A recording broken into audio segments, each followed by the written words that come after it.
Delisting को लेकर के जनजातीय सुरक्षा मंच की टीम आपसे मिले हैं, क्या कहे? आज जो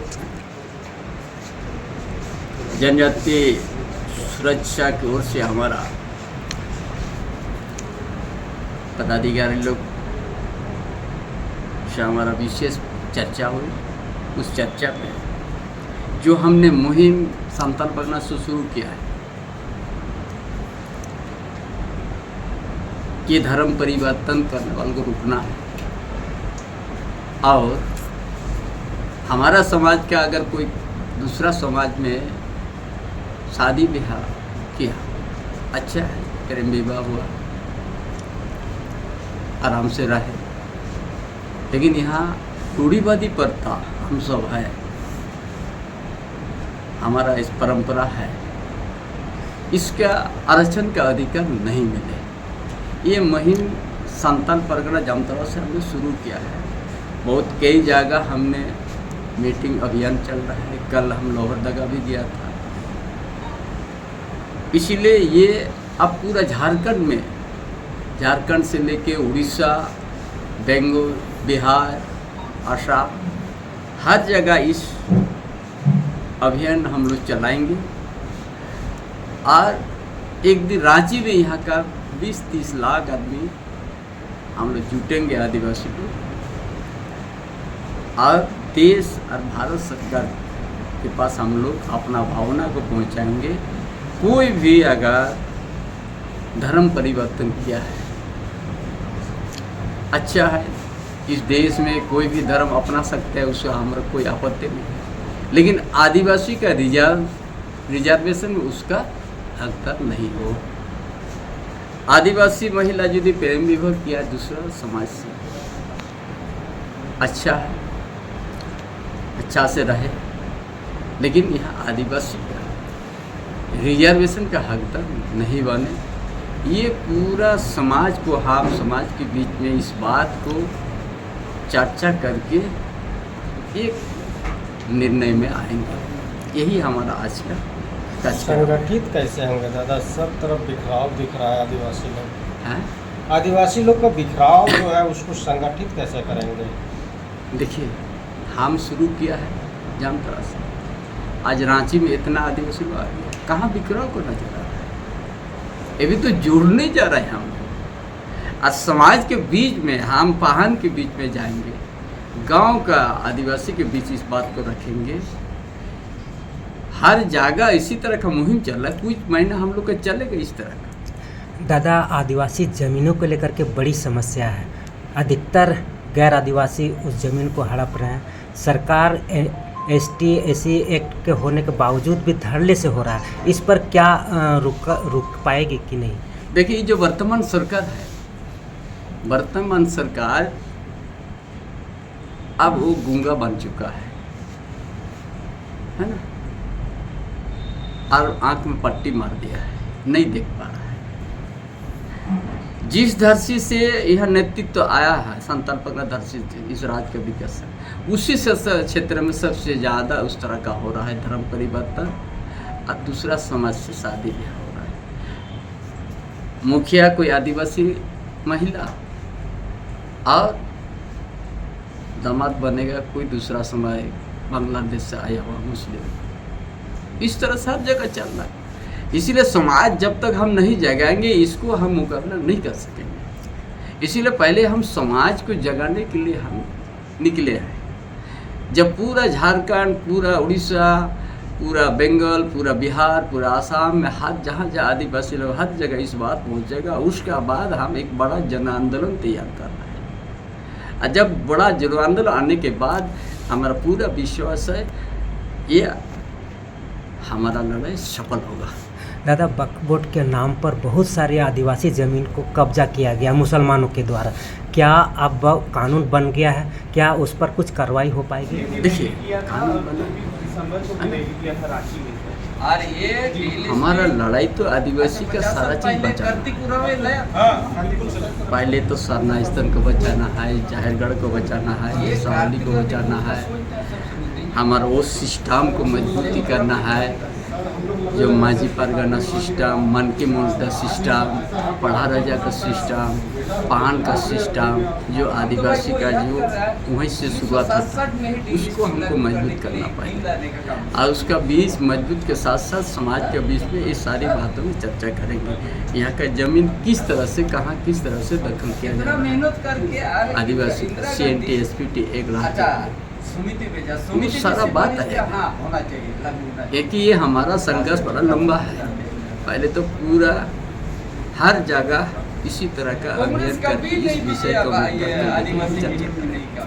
और हमको अच्छा रिसोर्स मिलते जा रहा है हर जगह। आज देवघर से पाया हमारा प्रोग्राम लेने आज हमारा इस रांची के आसपास से सभी हमारा सब जनजाति मोर्चा का सब आए, तो हमारा तो ये भी तो बढ़ते जा रहा है।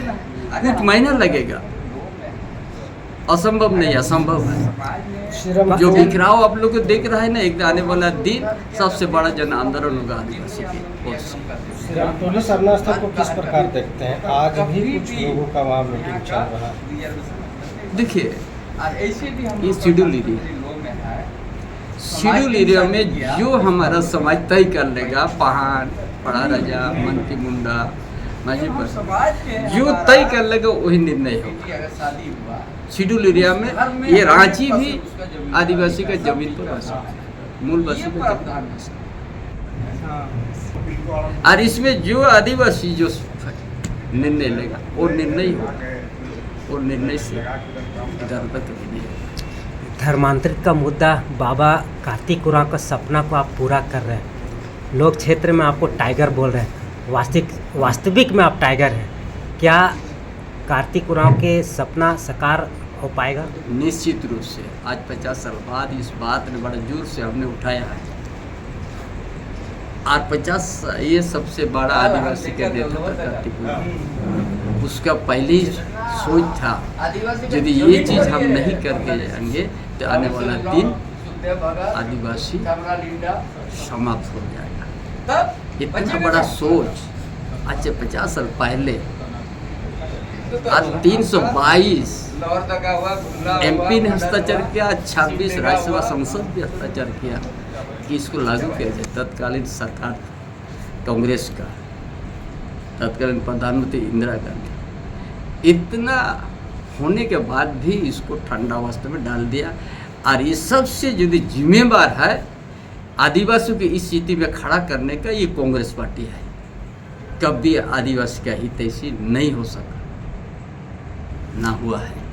अभी आदिवासियों की सरकार है, हेमंत सोरेन आदिवासी समुदाय से आते हैं, फिर भी आदिवासियों की स्थिति बद से बदतर होती जा रही है। हमने कहा दिया कि जिस क्षेत्र से आते हैं वो उसी से सबसे ज़्यादा धर्म परिवर्तन उस क्षेत्र में, उसी तरह वहाँ आदिवासी के लड़की को जबरन शादी भी हो रहा था, और वहाँ रिजर्वेशन से मुखिया भी बनते जा रहा है।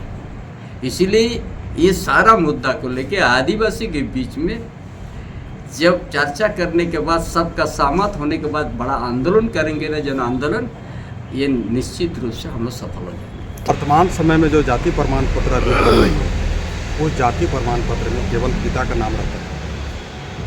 आपको हम बताते चले कि 2013 में अभी वर्तमान के माननीय मुख्यमंत्री श्री हेमंत सोरेन जी थे। उस समय भी 3 महीने या 6 महीना के कार्य समय के लिए मुख्यमंत्री बने थे। उस समय एक चिट्ठी कैबिनेट से निकाले थे, कोई भी अगर आदिवासी महिला अन्य पुरुष से शादी कर लेते हैं तो मायके से जाति प्रमाण पत्र बना सकते हैं। इसका दुष्परिणाम क्या हो रहा है सो हम बता रहे हैं। मान के चलिए कोई आदिवासी महिलाएं दूसरे गैर आदिवासी पुरुष से शादी करें, थोड़ी देर के लिए शादी करके मुस्लिम परिवार में चले। सर्वप्रथम तो अपना जनजाति का जो भी रूढ़ी प्रथा कस्टम है, रीति रिवाज है, कस्टम यानी विशेष, उसको छोड़ दिया। मुस्लिम यहाँ चला गया तो बुर्का पहनने लगा, खात्मा हो गया, नमाज भी पढ़ रहा है। तो वो मायके से जाति प्रमाण पत्र बना के वही जाति प्रमाण पत्र के आधार पर क्या कर रहा है कि जनजाति का ज़मीन ले रहा है, फ्लैट ले रहा है, आरक्षण के माध्यम से नौकरी ले रहा है। एकल पद हो, जैसे मुखिया हो गया, प्रमुख हो गया, जिला परिषद हो गया, विधानसभा में भी खड़ा हो रहा है, लोकसभा में भी खड़ा हो रहा है। हम लोग का तीसरा मांग पत्र यही था कि जो जाति प्रमाण पत्र अभी निर्गत हो रहे हैं, उस जाति प्रमाण पत्र में पिता के नाम के साथ साथ पति का नाम होना अनिवार्य है। इससे स्पष्ट हो जाएगा कि कोई अगर गैर पुरुष के पास भी अगर कोई आदिवासी महिला शादी किए हैं तो पति का नाम अगर रहेगा तो इसराफिल है, तिवारी है, साहू है, बनिया है, जो भी XYZ रहे, इससे पिता का नाम हो जाएगा तो आरक्षण का लाभ नहीं लेना सकेगा। अब इसका दुष्परिणाम ये हो रहा है कि पूरा बांग्लादेश से जो घुसपैठिए देख रहे हैं 2013 से लगातार वर्तमान समय में अभी तक जारी है। कई बार धरना के माध्यम से, मांग पत्र के माध्यम से कई बार माननीय मुख्यमंत्री और जो वर्तमान इससे पूर्व की भी सरकार थी, हम लोग मांग कर रहे हैं, लेकिन कहीं कोई सुनवाई नहीं हो रही। धर्मांतरण का खेल भी हो रहा है खूब, यही जाति प्रमाण के चलते जनजातियों का जो आरक्षण है वो भी लुटाया जा रहा है, जमीन भी लुटाया जा रहा है। जबरदस्ती आदिवासी महिला से शादी करके सबसे पहले धर्मांतरण कराया जा रहा है। जाति प्रमाण पत्र बनाने के बाद उसके नाम से नौकरी, जमीन, फ्लैट सब छीना जा रहा है। मुखिया, दुखिया, विधानसभा, लोकसभा सब। चौथा हम लोग का मांग पत्र है, जिस प्रकार हिंदुओं के मंदिरों में जो भी दान से प्राप्त रुपया का नियंत्रण सरकार के पास रहता है, तो मेरा मांग, चौथा मांग था कि मस्जिद में जमा हुए दान किए हुए पैसा, चर्च में दान किए हुए पैसा का भी नियंत्रण सरकार के पास हो, और नहीं तो जो मंदिरों में सरकार का नियंत्रण है उसको भी आप बरी कीजिए। एक आंख में सुरमा और एक आंख में काजल, आखिर ऐसा क्यों? ये तो नहीं चलेगा। अगर आपको नियंत्रण रखना है तो मंदिर का पैसा का जब आपके पास नियंत्रण है तो मस्जिद का पैसा का भी नियंत्रण रखिए, चर्च के पास का भी पैसा नियंत्रण रखिए। केवल मंदिर का पैसा, हिंदू का मंदिर है उसका पैसा का नियंत्रण रखिएगा और मस्जिद का पैसा फ्री, चर्च का पैसा फ्री। आखिर ऐसा क्यों? अगर सरकार नियंत्रण रखना है तो सब में रखे और नहीं तो इसको भी बरी करे। पांचवा हमारा मांग पत्र है, अभी आप देखे होंगे कि तेलंगाना राज्य में 400 एकड़ जमीन, 400 एकड़ जमीन जो जंगल है उसका बेधड़ल्ले से कटाई की जा रही है। जबकि आपको हम बताते चले कि आदिवासी समाज, जनजाति समाज पृथ्वी का, पेड़ का, पौधा का, जंगल का, पहाड़ का, नदी का, चिमटी पिपरी तक का, पूरा मानव जाति तक का पूजा और संरक्षण करते आ रहे हैं। आज भी हम आपको बता रहे हैं, जो पर्यावरण आप संतुलन देख रहे हैं इसको बचाने और संवर्धन रखने का काम क्या कर रहा है? जनजाति समाज कर रहा है। तो हमको चूँकि पेड़ पौधा जंगल से बहुत लगाव रहता है, इसीलिए हम मांग किए कि जो तेलंगाना में जो आपका 400 एकड़ भूमि कटाई हो रहा है उसको अविलंब बंद किया जाए। अगर आपको डेवलपमेंट भी करना है, विकास भी करना है, तो वैसा जो जिस पर खेती नहीं होता है, मरुस्थल भूमि हो, वैसे जगह में आप डेवलपमेंट कीजिए। अब जो आपको जिससे आपको हवा मिल रहा है, जिससे आप जीवित हैं, वैसे वन को उजाड़ के आप क्या डेवलपमेंट कीजिएगा? एक प्रकार से कहिए मानव जाति के ऊपर ही, माने इनडायरेक्ट में ही एक तरह से प्रहार है। इसको रोकने के लिए भी हम लोग मांग किए हैं। पांचवा हमारा मांग है कि देखिए आपका झारखंड में CNT एक्ट कानून है, SPT एक्ट कानून है, इसके अलावे आदिवासियों का ज़मीन बेधड़के से गैर आदिवासी कैसे ले रहे हैं? आप उतना दूर तो छोड़ दीजिए, अभी आप ग्रामीण क्षेत्रों से लेकर शहर तक चले आइए और सड़क के किनारे किनारे देखिएगा तो ज़मीन किसका है? आदिवासियों का। ज़मीन का प्रकार कैसा है? तो खतियानी है, कैमी